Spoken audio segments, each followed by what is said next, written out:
Welcome to our channel. Today we how to log into HomeSmart easy tutorial step by step clearly. Open your web browser. Type the URL for HomeSmart in the address bar. Press the enter key on your keyboard. Wait for the HomeSmart homepage to load. Locate the login button in the top right corner. Click on the login button. You will be directed to the login page. Enter your registered email address in the provided field. Next, enter your password in the designated password field. Double-check to ensure that your email and password are entered correctly. If you have forgotten your password, click on the Forgot Password link. Follow the instructions provided to reset your password. Once you have entered your credentials, click the Sign In button. Wait for the system to process your login request.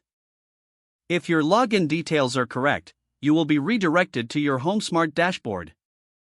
Congratulations, you are now logged into HomeSmart.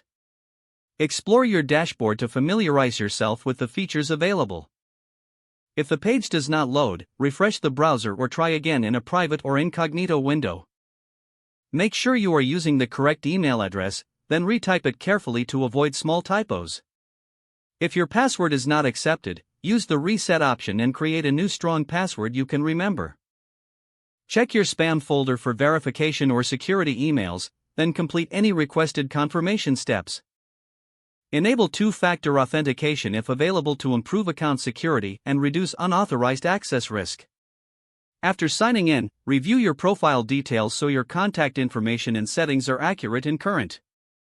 If you see an error message, note it down and try again after restarting your device and internet connection. Log out when you finish, especially on shared devices, to keep your account and payment information secure. If the page does not load, refresh the browser or try again in a private or incognito window.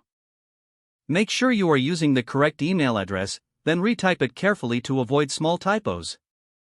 If your password is not accepted, use the reset option and create a new strong password you can remember. Don't forget to like this video and subscribe to our channel for more step-by-step tech guides.